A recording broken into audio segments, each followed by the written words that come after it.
Hello and welcome to another episode of 5 Alarm Task Force. I'm your host, Steve Green. If you're watching the video, we welcome you to us. Happy to have you with us, and I'm happy to be with you. And if you're listening to the audio podcast, great to have you back now. And this is a very important podcast for us because although the announcement we're making, what we're going to talk about, isn't brand new, it is so powerful on many levels for people who drive cars. You know anybody who does that? Vehicles, any other vehicles, but especially for the first responding services. And I'm talking about fire, EMS, law enforcement, recovery operators, our road rangers, because the technology we're going to talk about today that I luckily learned about a couple of months ago is really going to make the difference in one of the worst problems we're facing in our responses on roadways today, and that is the distracted driver. We're not going to talk about distracted drivers right now. We've talked about it in another podcast, and we'll continue to talk about it because outside of disease, it's one of the highest killers of first responders on duty. But we're talking about a breakthrough that is already partially rolled out. The rest of the rollout is coming as the company grows and makes more contacts. And it's called, you've heard us talk about it on the podcast. And as a matter of fact, this great company and these two men, Haas Alert, were kind enough at our last webinar in December to offer basically a scholarship for almost 20 guests to attend the webinar at no cost to them. And this was just their goodwill gesture. And it made such an impact on us that I decided that this was important to bring them on and let everybody hear about Haas Alert. And my guest today is our Corey Hohs, who is a CEO and co-founder, and Brock On, who is the director of communications. And gentlemen, welcome to the podcast. Thrilled to have you with us. We've talked on the phone and through emails for several months already. And looks like every time I read anything about Haas Alert, it's always a thumbs up. There's something new that comes out. And we're thrilled with that. Because we are too. that last webinar in December was about responding to emergencies on active roadways. The month of January was a very difficult month in the fire service.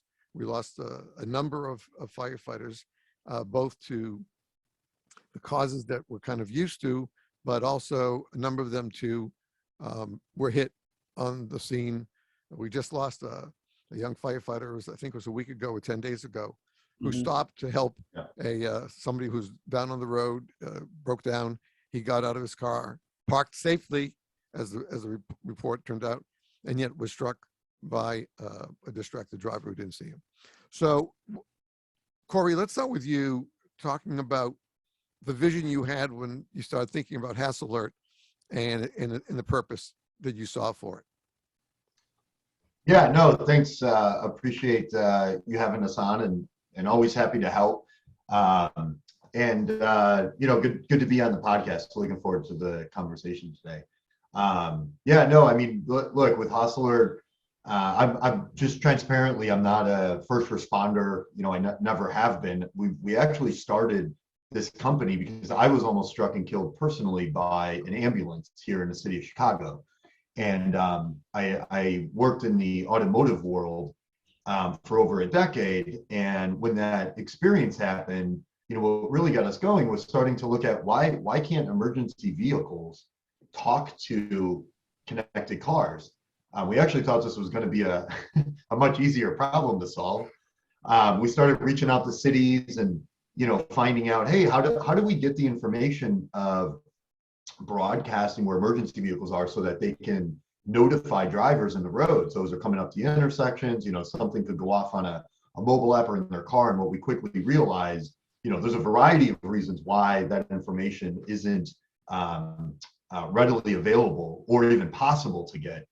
And so while we were investigating starting the company, we started to talk with a lot of other first responders, right? It was just kind of walking up, knocking on the door of the fire station, which anyone who's done that will be pleasantly surprised at how accommodating our first responders actually are, and just welcoming and saying, "Hey, we'd love. Hey, here's the problem we're looking to solve, and what do you think about that?" And them giving us feedback. And what we realized is first responders, one of their biggest death and injury rates is traffic accidents. We had no idea about that when we started this business. We actually thought we were solving a civilian problem of, hey, how do we get these alerts to drivers in the road? And then we realized as the company was getting going, wow, this is tragic. Like, this is something that should not exist. This should not be a problem.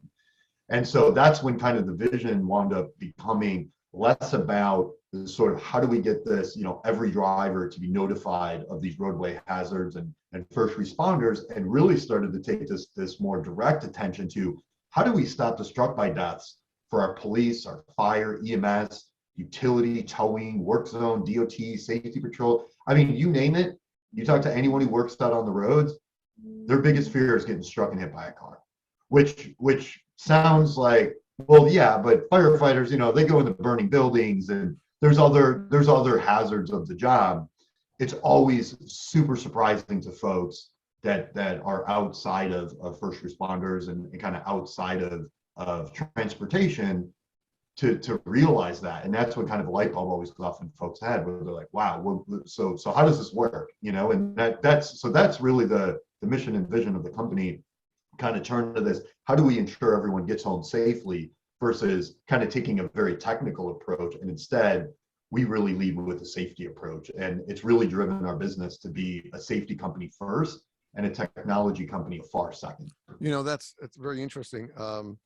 Back in 2011, I've always carried, even though I've been out of the fire service because of an injury since '85, but I've never had a car that I've leased or owned that I didn't carry a full basic life support emergency pack in, and other items in there.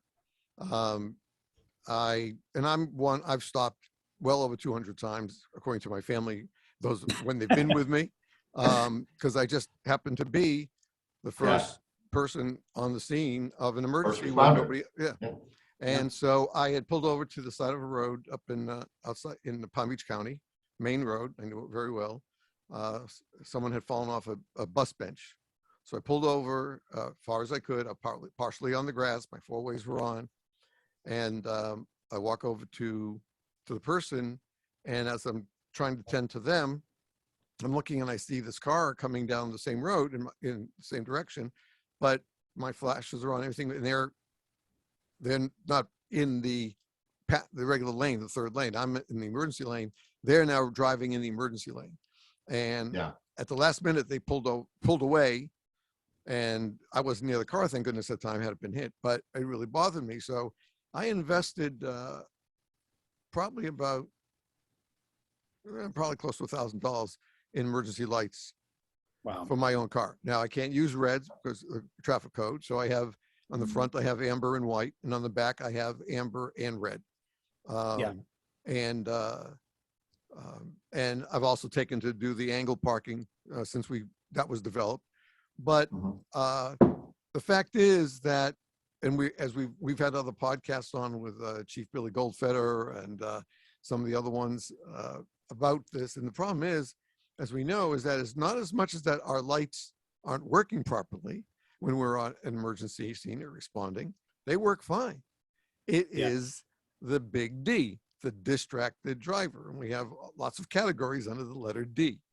And I think the fact that what you went through now, just told us about, and knowing what I went through, and being now a student of this history for about 2 years now of this problem, it is one of the most major challenges that we face when we respond to an emergency on an active roadway. And it doesn't have to be, people saying, well, you talk about interstates, those are no, I'm talking about a little 2-lane road can be just as disastrous as an 8-lane or 10-lane superhighway. It's a matter of paying attention to what you're doing as a driver, whether it's a car, truck, ambulance. It makes no difference what you're driving. You have to be an aware driver.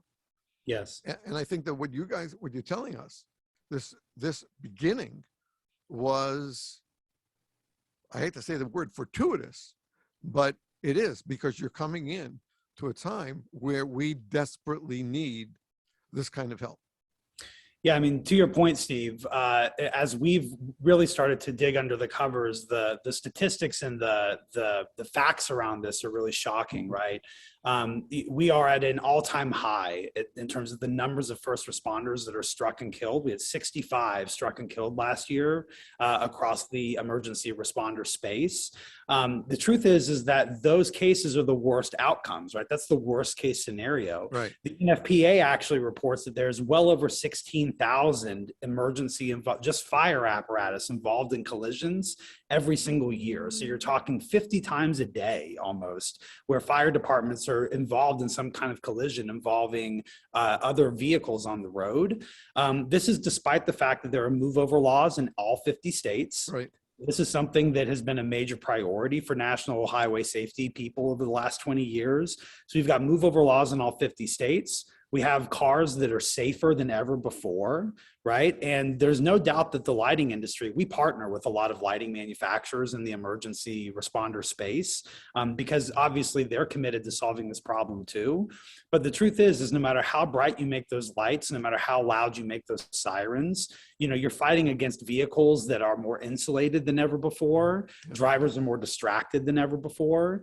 And so that's what really drove home the core of what we're trying to solve here, as Corey pointed out, is in order to protect these people that work on the side of the road, we have to get the attention of drivers well before lights and sirens do. It's not enough. Right. Good point. Yeah. Good point.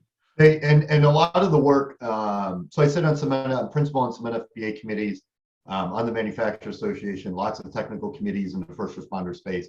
And, when I first started getting involved in the industry and in the fire service, more than just, kind of working with departments, most of the conversation was only around making lights brighter. Well, maybe the lights are too bright. Well, maybe we need the lights to sync in patterns. Maybe we need to get the whole, lighting industry to all come together, to all have lights sync. And, maybe sirens need to be different pitches and this and that. It's which those things are needed. By no means is digital alerting, setting signals to vehicles, like is digital alerting calling for, oh, we don't need lights and sirens anymore. It's all part of the emergency platform. But what's been awesome to see over the years is that the conversation is starting to shift of realizing, hey, there's more tools in our toolbox that us as manufacturers and us as the fire service and the standards committees can utilize, besides just having to work with the same set of tools of lights and sirens. The same thing since 1906 when these were invented. But this isn't just a fire service problem, right? This is towing and utility and construction. All these folks, they only have had lights and sirens, right? Those are the only two senses that they've been able to create products and utilize those products to get the attention of drivers. So what's great is it's not just companies like Haas Alert. I mean, there's other digital alerting companies out there. Lots of lighting manufacturers are starting to look at digital alerting, implementing into their own services. Digital alerting has made its way into even federal legislation. It's making its way into standards within these fleet organizations. For NFPA, make sure you go and check out the public comments for 1901. Just a friendly reminder. But also what's great is that it's actually being absorbed as, hey, we need another solution. And as long as there's all these ways that we can get alerts to drivers in the car as the fire service, let's take a hard look at what they are. Let's look at not just technical feasibility, but we have to look at cost, right? You have to look at time to implement. There's a difference between solutions that, a rural department can't afford, and it's going to take 5 years to implement. That's obviously a hard solution to bring to market. But I guess where I'm going is it's been great to see the fire service and the leaders in the industry actually start to look outside of just this, the toolbox of how do we just utilize what we have today, and start to look at other industries outside of, just kind of lights and sirens, and figure out how do we use some of this technology that's already being used in lots of other industries and bring that stuff into the fire service so that we can then start saving lives and avoiding these deadly collisions today. And it's not only avoiding the collisions for first responders, but the work we do on the federal side, even with organizations like NHTSA, is it's the civilians that get struck and killed when they hit these vehicles. So a lot of times, those don't get recorded as first responder related struck bys in the FARs and in the federal reporting. Those just go as those just get marked as a traffic accident death, like like unfortunately, like all the others. Yeah. So it's you realizing that this is not a technology problem. This is technology that already exists. This is just taking technology from various areas and making it work for our first responders, and very specifically the fire service, and getting it implemented across the board. It's a good point you make, because 2 years ago, 2.5 years ago, we did a panel podcast about this issue. And one of the things that was brought up, which holds very true, is that usually when road crews are working at night on a roadway or highway, it is all lit up with white light. Mhm. And what was shared at that podcast was that there are few accidents at those sites around the country, even during the whole dark time of the day. Mhm. So then there was a little bit of a push that more apparatus had to get the light towers up, install light, which is a great idea, because the light towers are terrific, especially with LED technology today and then the latest LEDs. But not every, as you mentioned before, like a small rural department can't necessarily add a $15,000 light tower to light it up. But it was the concept really was saying, well, you know what? The facts tell us that those crews really do okay, because it's all lit up. They have all those high-powered lights, and they have multiple cones and signs telling you to slow down and directing you. And it made sense, but we just didn't know how you could do it with most, emergency responders. Yeah. And I think that, then they talked about, well, the light manufacturers were thinking of changing. You don't have to buy a new light bar, but you just buy a new controller, and you can change how the lights will go when you're responding, then change it to a different set of signals for when you're on scene, or when you're just driving back to the firehouse, just to show you there. And that kind of looked okay too, but I just didn't think that either one was going to be an easy and widely acceptable fix on that, because it still required a large expense that a lot of departments just don't budget for. Well, that's one of the great things about NFPA is, they, whether you like NFPA or don't, I know there's a lot of opinions, but making sure that anything that makes it into the standards, it can work for your smallest community, to rural community, to suburban, to large environment. It can't just be, hey, how do we look out for just those that have the biggest budgets? That's not the point. Point is, how do we find these solutions? And that to your point, it's tricky, because for something to work and be able to operate for all the different types of communities that first responders serve across the nation, these solutions have to check a lot of different boxes for them to be not only the availability of the solution and on the technical side, but also on how much does it cost, or does it fit grant budgets? Can it even be granted? Is it a topic that's considered? How easy is it to get grants? There's this whole list of check marks that makes the first responder community very unique. But that's what's exciting, is that you have to get very creative to work in this industry, because it's not something that you can just say, hey, we have this product that'll work for 20% of the folks out there can afford it, and great if we just get 2% of people to use it, we're good and ready to go. To actually make something work for first responders around the nation, it truly has to check these boxes, and it has to be scalable and available to everybody. You can't say it's only going to work here but not here. So it's exciting. It's an exciting industry to be involved with. All right. So were you going to say something, Brock? No, go ahead, Steve. No, I was just going to ask. So as of today, Here we are in the second week of March. Where are we?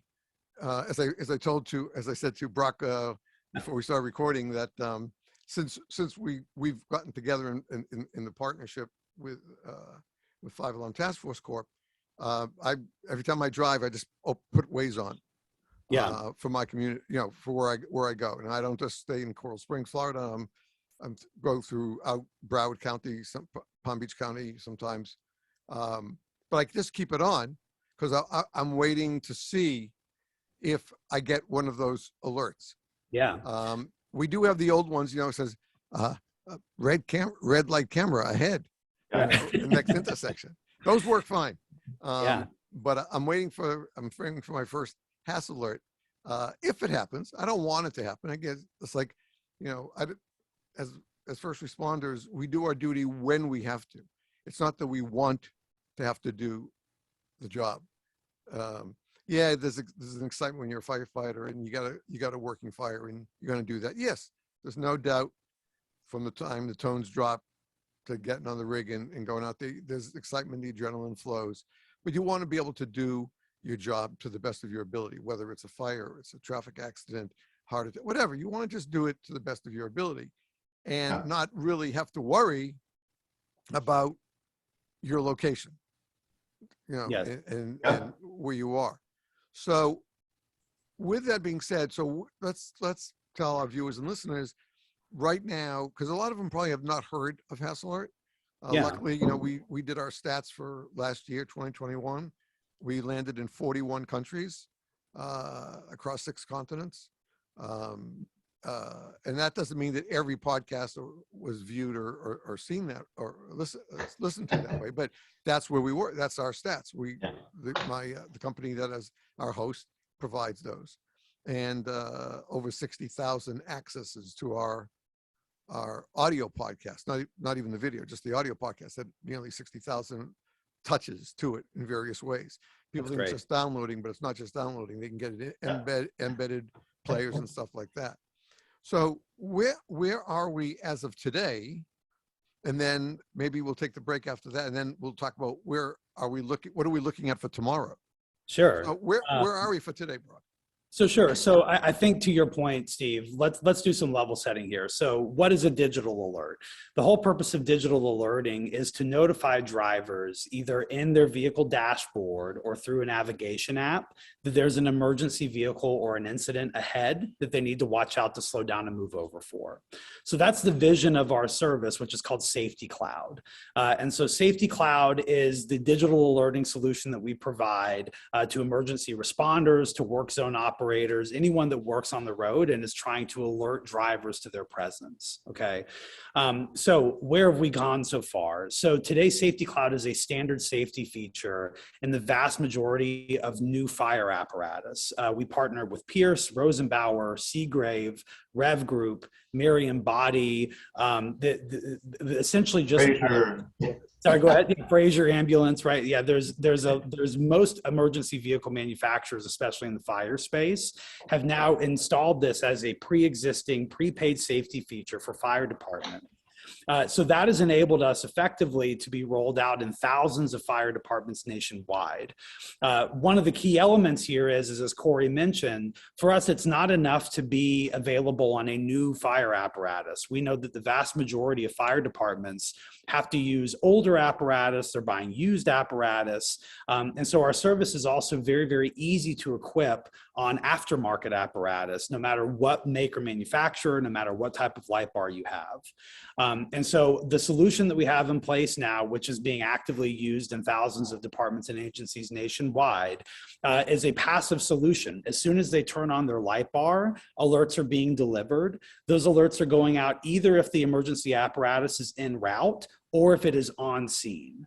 And so those alerts are received by drivers about 15 to 30 seconds before they actually encounter the emergency apparatus, compared to typically drivers have only about 3 or 4 seconds between when they see lights and sirens and when they have to move over. So we've made great progress. To date, these alerts are delivered. How do drivers receive these alerts is a question we get frequently. So we've been alerting through Waze, as you mentioned, since about 2017. And before the end of the year, we had delivered over 1 we had processed over 1 billion alerts through Waze, just from the fleets that we were alerting from, and to, I think there was over 30 million monthly users on Waze nationwide. But in January, the automaker Stellantis, they used to be Fiat Chrysler. So this is the automaker behind Chrysler, Dodge, Ram, Jeep, Alfa Romeo vehicles. They became the first automaker to actually take our alerts and put them natively in the dashboard of the vehicle. So 2018 and newer vehicles in those models that I mentioned that have cellular connectivity enabled, they can now get those alerts directly in the dashboard of the vehicle. They don't have to use another navigation app. And it just literally pops up as they're approaching an active emergency vehicle. It'll say emergency vehicle ahead, please slow down and move over. And so that is the ultimate vision that we're working towards, is getting these alerts in the dashboard or in the instrument cluster of the vehicle, so that drivers don't have to rely on some third-party service, and it's just integrated into their natural driving experience. Yeah. When you look at the numbers of vehicles with, I guess we're going to use the generic term infotainment systems. Sure. Okay, but Yeah. not every infotainment, they're not all equal infotainment systems, because some lower price cars have just a little bit of stuff there for them, and then you go up to the top of the line cars with every bell and whistle for their infotainment system. Does it make a difference that with the type of infotainment system that they have, how they can receive the alert? Yeah, so look, cars have been coming connected since 2017. 99% of cars today come with cellular connectivity. Actually, the stat's actually higher than 99%. But what's great is what Brock mentioned with the Fiat Chrysler brand of vehicles, Stellantis, is that they can go all the way back to 2018 and activate the service on vehicles from 2018 forward. So look, it's transparently, if you have my work truck is an old Chevy Blazer, 15 years old. Okay, the only way I can get alerts is if I'm on a navigation app. It's not going to work. There isn't even a head unit in that vehicle. But in your pretty base model cars since 2018 have the capability to actually receive these inputs and receive the signal through the cellular already available in the car. And so when we look at other safety features around lane keeping assist, backup cameras are now mandated on vehicles. There's some other kind of ADAS safety technologies for vehicles up on the, up for legislation to make standard. What's driving a lot of that is the fact that these vehicles, with or without head units, have this connectivity. So I think in the world that, as we view the world today, what's on our roads now, what has been on our roads for the last few years, yes, it has to be in that infotainment. But very quickly, what's happening is, how do I get these alerts so it's not part of the infotainment, right? How do you get it so it shows up in the instrument cluster? So no matter where you are in the world, no matter what car you're driving, if that icon shows up, kind of like a check engine light, right? It doesn't matter where you are in the world, you jump in your rental car, the light goes on, you go, oh, there's an engine problem, right? How do you get that right? Now it's about moving to the user experience, and more of it, it's really a big design conversation that's happening right now around if this is a standard, notifying about first responders and other roadway hazards, how do we turn this into something that's not just in the infotainment, but it actually is in the instrument cluster or a heads-up display, or it's a specific light? When the work we do on alerting first responders of other first responders, so they don't collide with each other at the intersection, guess what? There is no infotainment center inside those vehicles unless it's a law enforcement vehicle. But for a fire apparatus, hey, or an ambulance, they don't have a in-dash. So there's actually lighting solutions that actually go off inside the cab that notify them another first responder vehicle is coming. So, the world that's being built today very quickly for the future on how these digital alerts look and what does it actually mean to a driver to change their behavior, to pay attention and know what's coming up, to help protect not only the civilian, but obviously those that are working on the road. It's very quickly moving outside of just infotainment, just cellular, and it's really moving towards other communication types. And I'll tell you, 80 to 90% of the time that we spend with navigation app alert partners, with manufacturers, with car manufacturers, and even connected infrastructure, right? Can you put something on top of a signal that notifies drivers? It's all about user experience. It's all a design exercise of how many letters, should you even show words and text to a driver? If you do, how do you limit that so they don't have to, it's not a reading exercise to understand what's there? Or is it a light? Does the seat vibrate? Is it tactile? Like most of the time we spend, surprisingly, is a very simple question, but a very complex answer of how do you alert a driver in a car? Like everyone goes, oh, of course, display a light, do a buzzer, do a tone, honk the horn, whatever you want to do. But there's a reason that there's folks who dedicate their lives to studying this environment of a driver and changing driver behavior and what that means and how do you do it. And once you show a driver, what's really interesting is all the research that goes into something like this with the car manufacturer.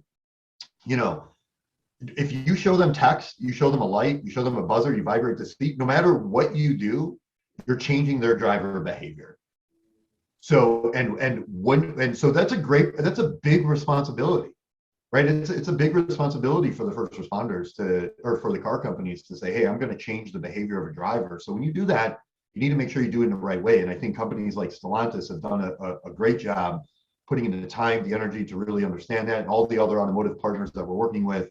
It's really spending the time to make sure you're adding safety and not putting more distraction, but less distraction. And actually not distraction at all, but enabling them to keep their hands on the wheel, look up, pay attention, and see what's coming up in the next 20 seconds. It makes the necessary change. That's great. That really is. All right, so this is going to be a good place for a break. And what we're going to do, folks, we're going to take a break. If you're watching the video, you're not going to see anything different. If you're listening to the audio, well, you know what's going to happen. We'll take a couple of minutes and we'll put up our ads and our public service announcements for those of you in the fire service. And then we'll be right back with our guests, Corey Hohs and Brock On from Haas Alert. And we're going to talk about what's on the books for tomorrow, not just today. So we'll be right back with our guests right after these words. As always, please stay tuned.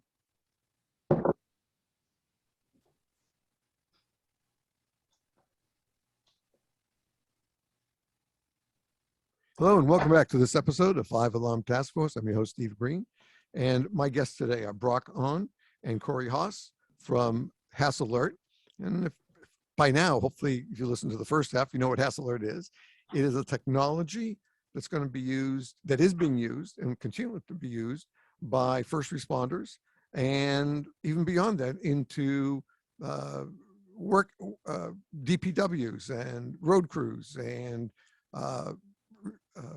tow operators, our road rangers, etc., so that when there is an emergency on a roadway, the emergency responders, through their cars or their engines, their ambulances, whatever they're using, as soon as they turn on those lights, they're going to be sending out a signal that many vehicles already today, especially if you're using the Waze app, for example, will see an alert or hear an alert that there are emergency vehicles ahead, slow down and move over. Now, that seems like it's common sense, right? Right. But unfortunately, as a lot of our teachers told us in high school, you don't have any common sense. You have smarts, but you don't have any common sense. Sure. The fact is, the matter is that it's more than common sense, because good drivers, alert drivers, pay attention to road signs. They know that there's a move over law in their state. That's the number one excuse. I believe that I heard the number one excuse was that I didn't know I had to move over. Yeah, it's pretty shocking. And in fact, Steve, there's been some surveys that have shown that up to 3 out of 4 drivers say that they're not even familiar with move over laws, right. Despite all the work that people have done. And that's a very, very important point. All right. So Haas Alert is a major effort to break through that barrier. We're not necessarily just equipping apparatus in vehicles, cars, that citizens drive.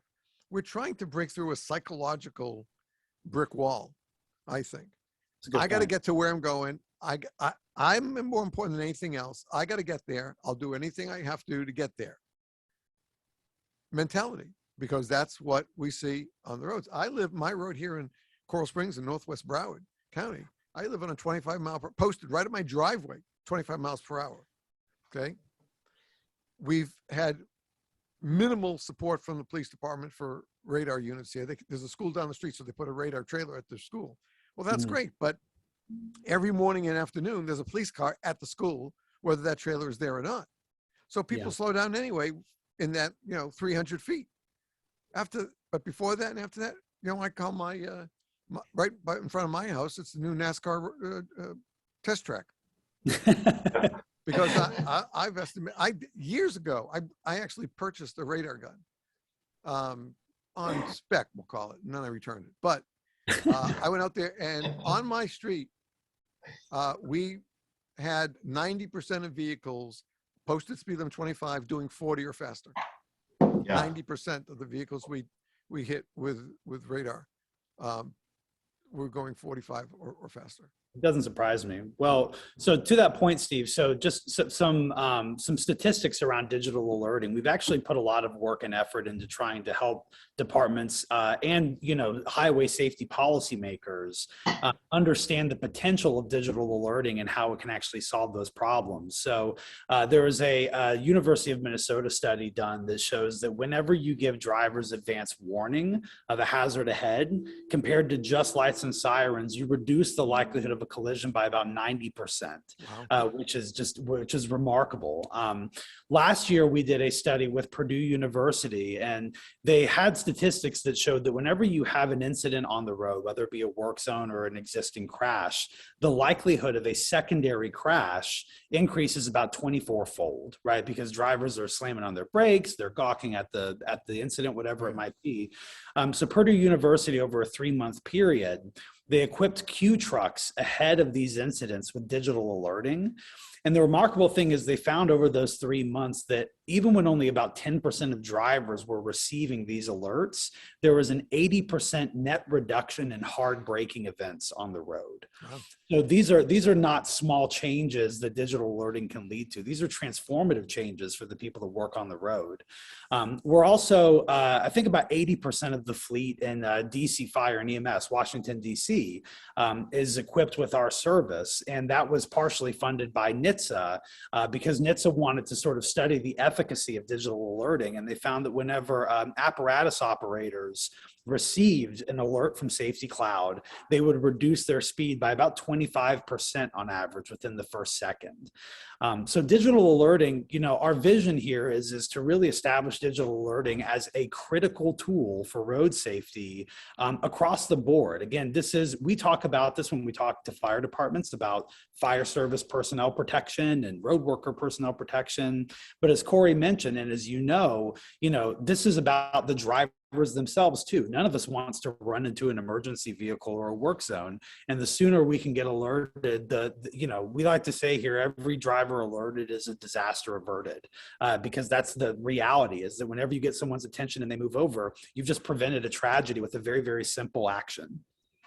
That's an important point. Yeah, I think that all too often we look for a solution, but we don't study the complexity of it. And then if it gets a little bit too complex, we say, I don't know if we can do that now then instead. This is taking us way beyond that concept.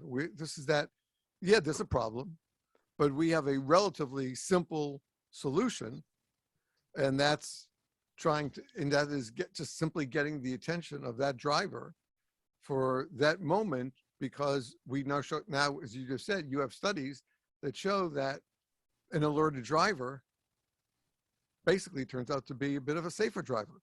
Absolutely. No question. And so, so on your question of what's coming, there's been a rapid adoption of digital alerting over the last year. And now that auto manufacturers are adding this into their systems and units, there's even more of an uptick, right? For more and more departments are exploring this and adopting it. A big part of this, you raised the cost piece of this, and I really want to drive this home. One of the reasons why we've built the model that we've built at Haas Alert is because we understand from talking to fire departments, from talking to tow operators, operators. These are not well-resourced agencies, right? As you know, it's a constant battle for resources. They're underfunded to begin with.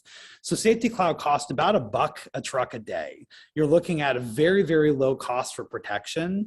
This works in rural areas as well as it does in urban areas. So anywhere where there's cellular connectivity, you can have protection with digital alerting. There are more automakers this year that are exploring the deployment of digital alerting. There's navigation apps that are going to be adding digital alerting. And again, our vision here is to make these alerts accessible to everyone. Every responder should be able to afford this and equip it, and every driver should be able to receive those alerts. And from our point of view, if a safety solution isn't accessible, then it's not effective. It can't be something that's only available to people that have the latest and greatest and the largest budgets. And so as part of our commitment to solving that problem, we've structured this to really make it easier than ever for anyone that works on the road to get equipped and get protected. That's an important point, I think, because we've all seen some great breakthroughs technologically in the fire service.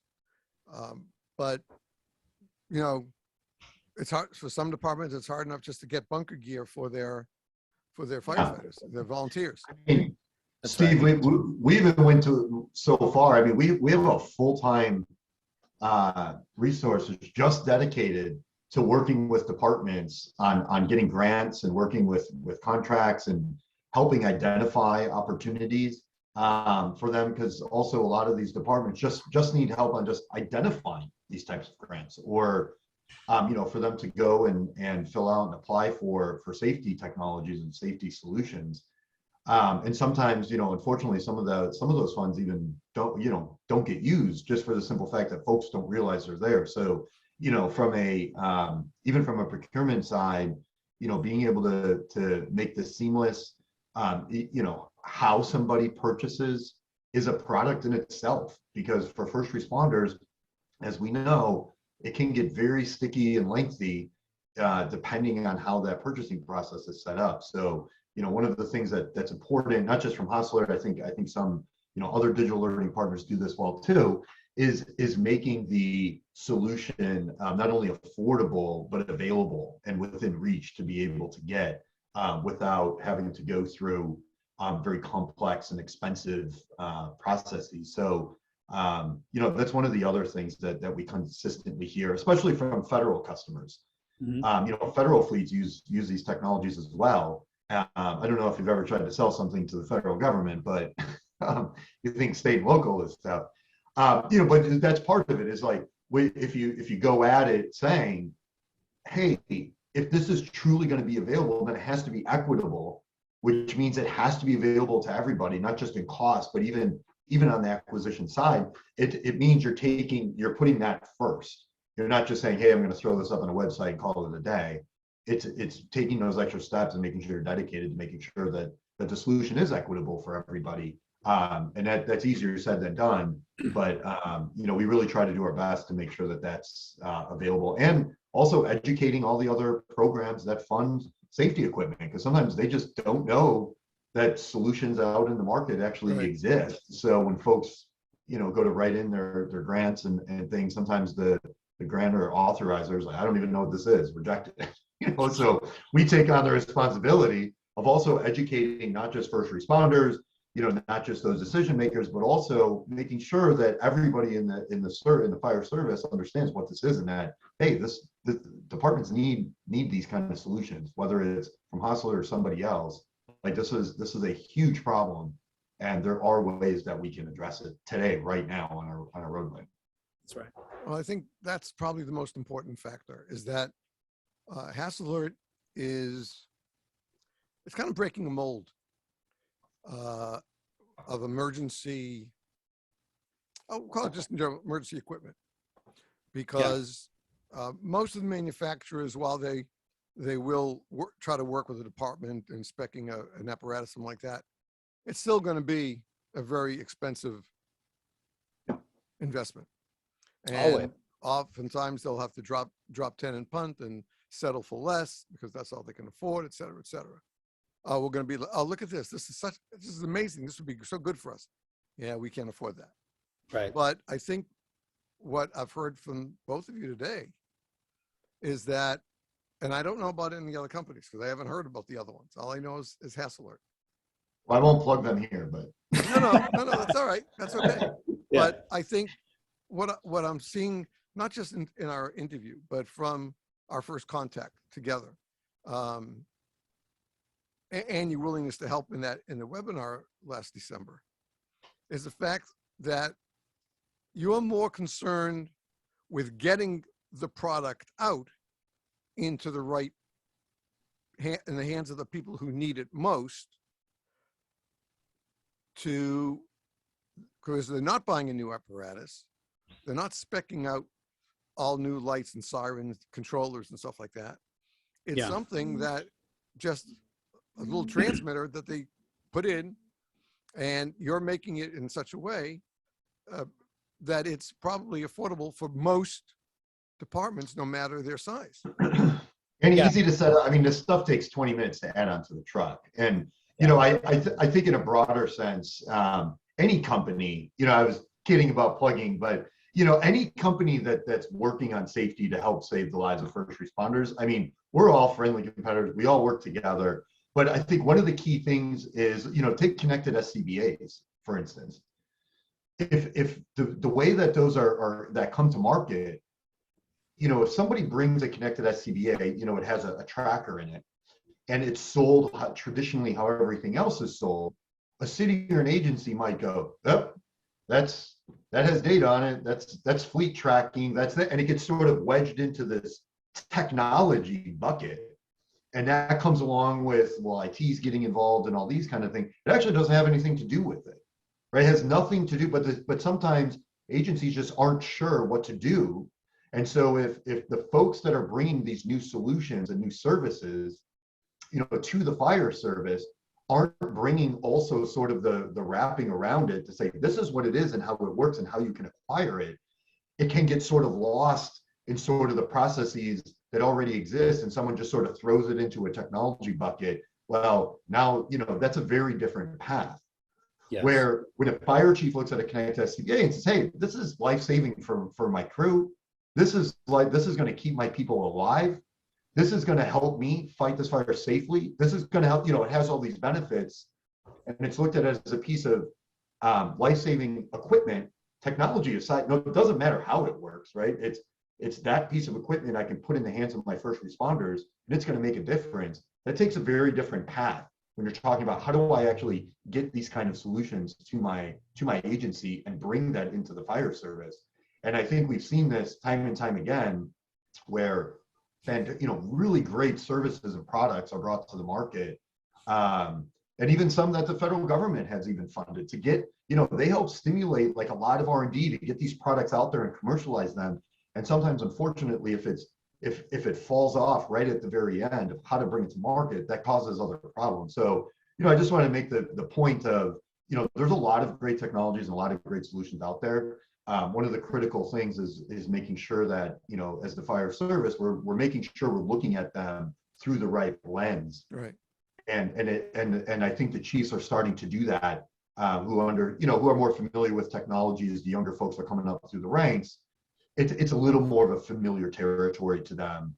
So I think all of that is becoming super beneficial to the fire service to make it easier to get these kind of life-saving solutions into the fire service quickly at a low cost and put to use, you know, within a week of a purchase. Like that's the critical component. The other thing that I want to add here, Steve. So you've raised this question a couple of times. You know, like, where are we going with this? Where's the future of this? So this is what excites me the most about this frontier of what we're doing. Right? People have been talking about connected vehicles for decades. It's not a new idea, right? And I mean, we all watched the Jetsons when we were growing up. Like, you know, we've all talked a little bit about the future of transportation. But the truth is that when you imagine what's the purpose of having driving a connected vehicle for the average person, besides listening to the radio, you don't want to watch a Netflix. You don't want them getting advertisements from billboards popping up. There's really not a lot of good reasons to justify interrupting a driver while they're driving. What's most exciting about this is that but the fire service and really the fire industry has been the leader in terms of adopting digital alerting and deploying it as a necessary protection on the road, is that this is laying the groundwork for the future of transportation in a way that wasn't previously in place. So for the first time ever, we have a global automaker that is communicating with emergency vehicles because a global automaker has decided this is worth us getting. This is worth us pushing it to our driver because it's going to make everyone safer. And what it does is it lays this foundation where if we're going to do autonomous vehicles, if we're going to do vehicle-to-vehicle communication, what we've now established on these roads, and American roads anyway, is that what you have to have first and foremost is safety data. You need to be able to tell these vehicles where the hazards are so that they can properly behave around them. So we're already doing work with autonomous vehicle manufacturers. In the past, they face this challenge, right? How do you detect an emergency vehicle when you're driving 60 miles an hour or 75 miles an hour down a highway and then suddenly there's an emergency vehicle ahead? Autonomous vehicles are not very good at actually deciphering what that is and how to behave, because those emergency vehicles necessarily break the rules of the road. But with Safety Cloud, with digital alerting, we can actually tell that vehicle, there's an emergency vehicle right here. And then the autonomous vehicle has an opportunity to program how that driver ought to behave. So are we going to see autonomous vehicles in our lifetime? Maybe. I don't know. People have been talking about it for a long time. But what we know and what the automakers that we're talking to are now signaling to us is that this is a necessary condition to advance those technologies in a way that actually makes roads safer rather than more dangerous. And so that's an exciting piece to this is that it actually may end up being public safety that is the key element to solving that question and moving that conversation forward. Right. Well, I think that's important that our viewers and listeners take away. And that is that the technology is out there. It exists. It works. It's being used. So if your department is interested in digital technology to help protect our men and women in the fire service and EMS and law enforcement, but for me, my nest is with the fire service, that there is a solution. There are several solutions, but there is a solution to bring you to that level where when you're first, whether it's battalion chief's buggy or the engine company is out first or the first, whichever is out first, and their lights go on, that's going to start sending that signal, transmitting that signal to all the receivers, all the Haas Alert receivers, whether it's in a GPS app or it's right directly on your infotainment system. It's going to be alerted. It's going to pop up, and the driver then has the responsibility of reacting to it, hopefully in a strong and positive manner, to understand what it's about. It is not an ad trying to break through the your cell service. That's right. It is a warning telling you that there is an emergency ahead, and please be careful, slow down and move over. You got it. We're not looking to infringe on anybody's rights to drive a vehicle. We're just trying to make it safer for those who drive and those who protect you when something happens to you on the roadways. And that's the bottom line. You're right. Well, and for us, we talk a lot about the concept of connectivity at Haas Alert. It's definitely one of the core values. And for us, this isn't just connectivity in a technological sense. It's connectivity in a social sense, in a community sense, right? It's about knowing that there are people on the road working to protect you. They're serving you. They're keeping you safe. And the awareness of knowing that they're there and doing your part to keep them safe because you never know. If you're injured one day and a fire apparatus gets in a collision on the way to come to you, that impacts your ability to survive, right? So this is about all of us looking out for one another. And so to your point, Steve, it's like this is not a far off solution. This is here today, and there's no reason why we can't solve this problem in our lifetime. It's available to us if we want it. That's a great way to sum it up. So many challenges that we face in the fire service are long, drawn out situations. Yeah. But this is a chance for us to act today, not wait for tomorrow, and create a safer environment for our first responders and for the drivers in our communities. That's right. That's all we're doing. We're not infringing anybody's rights. We're not you can't do this between these hours. This is just simply in your car to keep you safer and keep the first responders safer as well. The other thing that go ahead. No, I was just going to say, I know in the fire service, everybody loves the expression of the 200 years of tradition unimpeded by progress. I truly don't see that. I think coming into this industry, as from the automotive side as an outsider, 5 years, almost 6 years ago now. It's maybe it's the agencies we're working with, but I really see not only the standards bodies like NFPA, not only the manufacturers, not only all the tech committees, not only all the chiefs and the fire service that works on the ground day to day and all of public safety. Everybody is pushing forward. Like everybody is trying to bring these technologies from their day-to-day life into their work life. And for first responders, we see it constantly. I mean, the amount of evolution from the phone to what's happening inside the cab, inside the vehicle, with their connected tools and equipment, I truly don't think the credit is given. And I think sometimes maybe the service, we kind of do this to ourselves, by keeping these statements going. But by no means do I see that really. I mean, there's so much adoption and fast adoption of these connected services and folks wanting to make their agencies and departments better. We have a department on our platform that doesn't even have a traffic signal, but has to respond on a busy portion of an expressway, and has gone out and said, I need to bring these connected services into my department. So, on an ending note of, how the technology is being adopted, and will responders adopted, and, to the comments made about, hey, this is available today. We are seeing the adoption and quick adoption, not just of digital alerting, but lots of different connected services that are helping to save the lives out on the road of first responders and all the communities that they serve. Really, that's great. Brock, did you want to add something there? Well, the only other thing that I would say is that even Brock is working to protect fire. We're all partnered with the. Sorry about that. Can you guys hear me? Yeah, now we can. I know it's a little staccato. I'll